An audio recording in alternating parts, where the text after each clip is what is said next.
পাগল আমি হব না ভাইজান। পাগল হলে আগেই হতাম। আগে যখন হই নাই, এখনো হব না। আশেপাশে সবাইকে পাগল বানাবো, কিন্তু নিজে পাগল হব না। এই তো একটা কথার মতো কথা বলেছিস। নিজে ভালো থাকবি। নিজের ভালো থাকাটাই জরুরি। অন্যের যা ইচ্ছা হোক, নিজে ঠিক থাকলে জগৎ ঠিক। শুনে ভালো লাগলো। একটা ঘটনা ঘটলে চিত হয়ে পড়ে যেতে হবে কেন? দুর্ঘটনা মানুষের জীবনে ঘটে না, সবসময়ই ঘটে। ভাইজান, আমার খুব মাথা ধরেছে। দিনরাত একটা ঘরে বন্দি হয়ে থাকলে মাথা ধরবে না? মাথা তো ধরবেই। আমার কথা শোন, মাথা থেকে সব কিছু বাদ দিয়ে দে। আয়, আমরা তোর জীবন নিয়ে নতুন করে চিন্তা ভাবনা করি। নতুন চিন্তা ভাবনাটা কি? আমাকে বিয়ে দেবার কথা ভাবছেন? যদি ভাবি অসুবিধা কোথায়? তোর বয়স অল্প, সারাটা জীবন পড়ে আছে সামনে। সুরাইয়া হতভম্ব গলায় বলল, ইমনের বাবা বেঁচে থাকতেই আমি আর একটা বিয়ে করে ফেলবো? বেঁচে আছে তোকে কে বলল? মরে গেছে সেটাই বা কে বলল? তাছাড়া আমি জানি সে বেঁচে আছে। আর যদি নাও থাকে, বিয়ে তো আমি করব না। খুব ভালো একটা ছেলে পেয়েছিলাম। ব্যবসা করে, বয়স অল্প, রোড অ্যাক্সিডেন্টে স্ত্রী মারা গিয়েছে। আপনি কি চান আমি আমার 2 বাচ্চা নিয়ে তার ঘাড়ে ঝুলে পড়ি? ভাইজান, যখন আপনার মনে হবে আমাদের আর পালতে পারছেন না, অসুবিধা হচ্ছে, তখন বলবেন, আমি চলে যাব। কোথায় যাবি? কোথায় যাব সেটা আমার ব্যাপার। ভাইজান, এখন আপনি যান। আমার এখন খুব মাথা ধরেছে। ইচ্ছে করছে দেয়ালে মাথা টুকি। জামিলুর রহমান সাময়িকভাবে চলে যান। তবে কিছুদিন পর আবারও আরেকটি ছেলের সন্ধান নিয়ে উপস্থিত হন। বুঝলি, ভদ্রলোকের বয়স সামান্য বেশি মনে হয়। 50 ক্রস করেছে, তবে স্বাস্থ্য ভালো, চেহারাও সুন্দর। দেখলে মনে হয় বয়স 35 থেকে 36। Highly educated. আমেরিকান একটি মেয়েকে বিয়ে করেছিল। বিয়ে টেকেনি। আমেরিকান মেয়ে, বুঝতেই পারছিস। বিয়েটা ওদের কাছে একটা খেলা। কিছুদিন হানি হানি বলা, তারপর সাপ নেউলের খেলা। আমি বাঙালি মেয়ে, এবং বিয়েটা আমার কাছে খেলা না। আমার একবার বিয়ে হয়েছে। আমার স্বামী আমাকে তালাকও দেয়নি, মরেও যায়নি। আমি আবার কিভাবে বিয়ে করব? কেন বিয়ে করব? কোনো স্বামী যদি 2 বছর তার স্ত্রীর সঙ্গে যোগাযোগ না রেখে নিরুদ্দেশ থাকে, তাহলে সেই বিয়ে অটোমেটিকলি তালাক হয়ে যায়। কে বলেছে এই কথা? মাওলানা সাহেব বলেছে। মাওলানা সাহেবদের বিয়ে হয় আবার তালাক হয়। ইমনের বাবা তো মাওলানা না। ইমনের বাবা বেঁচে আছেন। তিনি একদিন ফিরে আসবেন। এই বিষয়ে সুরাইয়া মনে প্রাণে বিশ্বাস করে। সুরাইয়ার সঙ্গে সঙ্গে আরও একজন বিশ্বাস করে। সে সুরাইয়ার ভাবি, ফাতেমা। জামিলুর রহমান যেমন অতিরিক্ত চালাক, তার স্ত্রী ফাতেমা তেমনি অতিরিক্ত বোকা। জগতে বোকারা ভালো মানুষ ধরনের হয়। ফাতেমা বেগম তা না। ভালো মানুষই কোনো ব্যাপারই তার মধ্যে নেই। সুরাইয়া তার পুত্রকন্যা নিয়ে এই সংসারে থাকে, সেটা তার কাছে খুবই অসহ্য লাগে।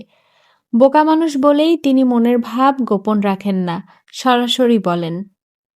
পানের পিক ফেলে গম্ভীর গলায় বলেন, একটা কিছু ব্যবস্থা তো নেয়া দরকার। আর কতদিন? আমার ছেলেপুলে বড় হচ্ছে। তারপরেও সুরাইয়া তার ভাবিকে খুবই পছন্দ করে, কারণ ফাতেমারও ধারণা ইমনের বাবা বেঁচে আছেন, কোনো একদিন ফিরে আসবে।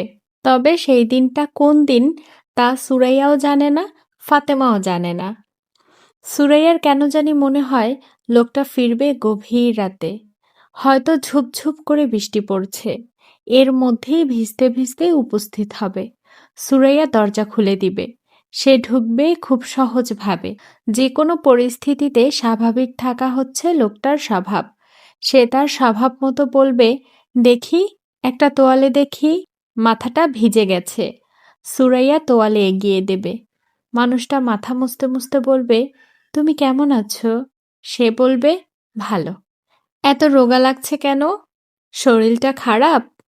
সেও সহজভাবেই বলবে, না, শরীর ঠিকই আছে। যে যেমন তার সঙ্গে সেরকম আচরণই করতে হয়। মানুষটা এক পর্যায়ে বিছানার দিকে তাকিয়ে বলবে, ইমনের পাশে শুয়ে আছে এই ছোট্ট মেয়েটা কে? ওর নাম সুপ্রভা। সুপ্রভাকে? সুপ্রভা হলো ইমনের ছোট বোন। বলো কি, সুন্দর হয়েছে তো? হ্যাঁ, সুন্দর হয়েছে। ওকে ডেকে তুলবো? কোলে নেবে? না, থাক, ঘুম ভাঙিয়ে দেওয়ার দরকার নেই। ইমন তো দেখি অনেক বড় হয়েছে। বড় তো হবেই। তুমি কি ভেবেছিলে, যেরকম রেখে গিয়েছ ফিরে এসে সেরকম দেখবে? মানুষটা কথা ঘোরাবার জন্য বলবে, ঠান্ডা লেগে গেছে, চা খাওয়াতে পারবে? অবশ্যই পারবো। কেন পারবো না? তুমি ভাত খাবে না? হ্যাঁ, খাবো। ভাতও খাবো। গোসল করতে হবে। সাবান দাও তো। ভাত খাবার আগেই চা খাবে, নাকি ভাত খাওয়ার পর চা খাবে? চা খেয়ে গোসলখানায় ঢুকবো। আচ্ছা, আচ্ছা, এই বাড়িটা কার? বাড়িটা তো বেশ বড়। মানুষটা চেয়ারে চুপচাপ বসে থাকবে। সুরাইয়া যাবে চা বানাতে। শুধু চা বানালে হবে না, ভাত চড়াতে হবে। গরম ভাত। ভাতে ১ চিমটি ঘি। ডিম ভাজা। ডিম ভাজার সঙ্গে শুকনো মরিচ ভাজা। নতুন আলু ডোবা তেলে মচমচে করে ভাজা। মানুষটার খুব প্রিয় খাবার। সুরাইয়া রোজ রাতে দীর্ঘ সময় নিয়ে কল্পনায় কথোপকথন চালায়। এক এক রাতের কথা এক এক রকম হয়। রাতের এই কথোপকথন অংশটা তার বড় ভালো লাগে। ইমন অন্ধকারে সিঁড়িঘরের দিকে দাঁড়িয়ে কাঁদছে। জায়গাটা বিশ্রী রকম অন্ধকার। সে কারণেই ভয় লাগছে। আবার অন্ধকার থেকে বারান্দায় আলোতেও আসতে পারছে না। সে পেন্সিল হারিয়ে ফেলেছে। স্কুলের ব্যাগ গোছাতে গিয়ে ধরা পড়েছে পেন্সিল নেই।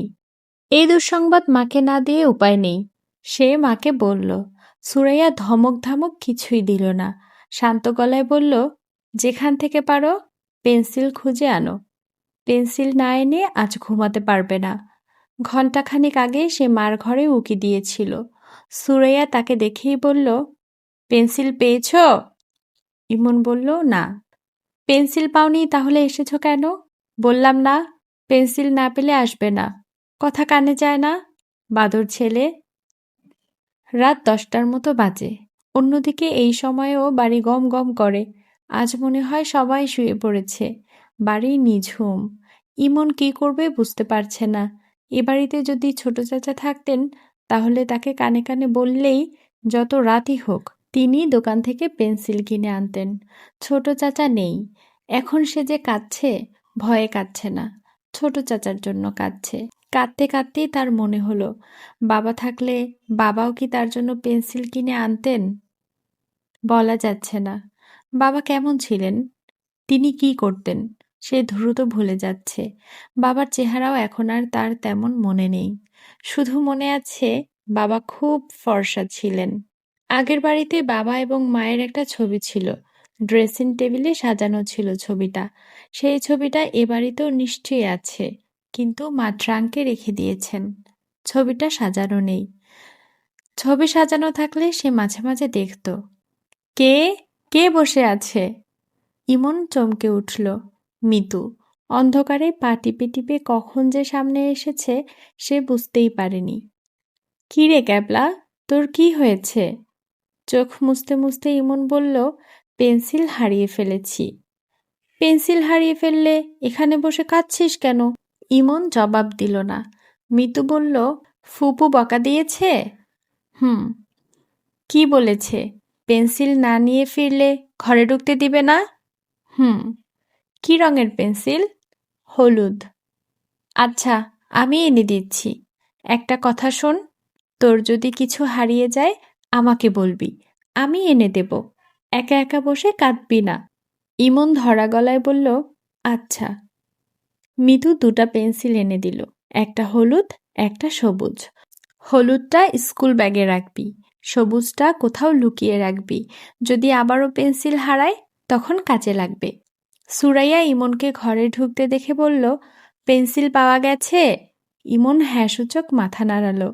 সুরাইয়া বলল, আবার যদি কিছু হারায় কান টেনে তোমার কান ছিঁড়ে ফেলবো।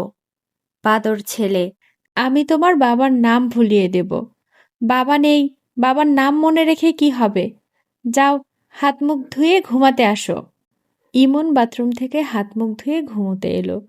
আগে মাঝখানে ঘুমাতো সুরাইয়া। তারা ২ ভাই বোন ২ পাশে ঘুমাতো। এক রাতে সুপ্রভা গড়াতে গড়াতে খাট থেকে পড়ে গেল। তারপর থেকে সুপ্রভা মাঝখানে শোয়। শোয়ার এই ব্যবস্থাটা তার খুব ভালো লাগে। মাঝে মাঝে সুপ্রভাকে হাত দিয়ে ছোঁয়া যায়। সুপ্রভা যখন জেগে থাকে তখন তাকে হাত দিয়ে ছুঁয়ে দিলে খুব মজার একটা কাণ্ড হয়। সুপ্রভা খিলখিল করে হাসতে থাকে। সেই হাসি আর থামে না। যে কেউ হাত দিয়ে ছুলে সুপ্রভা এমন করে না, শুধু ইমন হাত দিয়ে ছুলেই এমন করে, যেন তার হাতে হাসির কোনো ঔষধ আছে। ইমন নিজে যখন সুপ্রভার মতো ছোট ছিল তখন সেও কি এমন করতো? মাকে জিজ্ঞেস করতে ইচ্ছে করছে, কিন্তু সাহসে কুলোচ্ছে না। ছোট চাচাকে জিজ্ঞেস করতে হবে। ইমন। জি মা। স্কুলে পড়াশোনা কেমন হচ্ছে? ভালো। আকাশ ইংরেজি কি? স্কাই। বানান করো। SKY। আকাশ নীল। এর ইংরেজি কি হবে? The sky is blue. মাঝে মাঝে যে আমি তোমার উপর খুব রাগ করি, তখন কি মন খারাপ হয়? না। মিথ্যা কথা কেন বলছো? যদি মন খারাপ হয় তাহলে বলো। কি মন খারাপ হয়? হ্যাঁ হয়। শোনো, আমি নিজে নানান দুঃখে কষ্টে থাকি, এই জন্য এমন ব্যবহার করি। আদর করা কি জিনিস ভুলে গেছি। যে আদর পায় না সে আদর করতেও পারে না। বুঝতে পেরেছ? হুম। তোমার বাবাও কিন্তু আদর করতে পারতো না। সব মানুষ সব কিছু পারে না। তোমার বাবা কিভাবে তোমাকে আদর করত মনে আছে? না। সে অফিস থেকে এসে তোমাকে কোলে নিয়ে 5 মিনিট হাঁটাহাঁটি করত। এটাই তার আদর। চুমু খাওয়া কিংবা উপহার কিনে দেওয়া এইসব তার স্বভাবে ছিল না। তুমি বড় হয়ে কার মতো হবে? তোমার বাবার মতো হবে? না। তাহলে কার মতো হবে? ছোট চাচার মতো। কেউ কারো মতো হতে পারে না। সবাই হয় তার নিজের মতো। তুমি হাজার চেষ্টা করেও তোমার ছোট চাচার মতো হতে পারবে না, কিংবা তোমার বাবার মতো হতে পারবে না। সব মানুষই আলাদা। কচ্ছপ? কচ্ছপরাও কি আলাদা? হঠাৎ কচ্ছপের কথা এলো কেন? আর কোনো কথা না। ঘুমাও। আচ্ছা। ও, ভালো কথা। তোমার ছোট চাচা তোমাকে নিয়ে দেশের বাড়িতে বেড়াতে যেতে চায়। তুমি কি যেতে চাও? আনন্দে ইমনের কথা বন্ধ হয়ে গেল। তার ইচ্ছে করছে চিৎকার করে কেঁদে দিতে। এমন চিৎকার যেন সুপ্রভারও ঘুম ভেঙে যায়। ভয় পেয়ে সেও যেন কাঁদতে থাকে। কথা বলছো না কেন? যেতে চাও না? চাই। একা একা যেতে ভয় লাগবে না? না। আমাকে ফেলে রেখে যাবে, কষ্ট হবে না? না। সে কি? আমাকে সুপ্রভাকে ফেলে যাচ্ছ, কষ্ট হবে না? সুপ্রভার জন্য হবে। সুপ্রভাকে তোমার আদর লাগে? হুম। আচ্ছা, অনেক কথা হয়েছে। এখন ঘুমাও। নাকি একটা গল্প শুনতে চাও? ইমনের গল্প শুনতে ইচ্ছে হচ্ছে না, কিন্তু সে বুঝতে পারছে কোনো একটা অদ্ভুত কারণে তার মায়ের মনটা খুব ভালো। মা গল্প বলতে চাচ্ছেন। সেই অদ্ভুত কারণটা কি? গল্প শুনতে চাও? চাই মা। এক দেশে ছিল এক রাজকন্যা। রাজকন্যা ছিল বন্দিনী। তার জীবনটা কাটছিল 4 দেয়ালের মধ্যে। তার মুক্তির একটাই পথ। যদি কোনো সাহসী রাজপুত্র বাঘের চোখ দিয়ে মালা গেঁথে রাজকন্যার গলায় পরিয়ে দেয়, তবেই রাজকন্যা মুক্তি পাবে। গল্পটা কেমন লাগছে ইমন? হ্যালো এভরিওয়ান, আসসালামু আলাইকুম। এতক্ষণ আপনারা শুনছিলেন অপেক্ষা উপন্যাসের কিছু অংশ। পড়ে শোনাচ্ছিলাম আমি দিলরুবা। অপেক্ষা উপন্যাসটি লিখেছেন হুমায়ুন আহমেদ।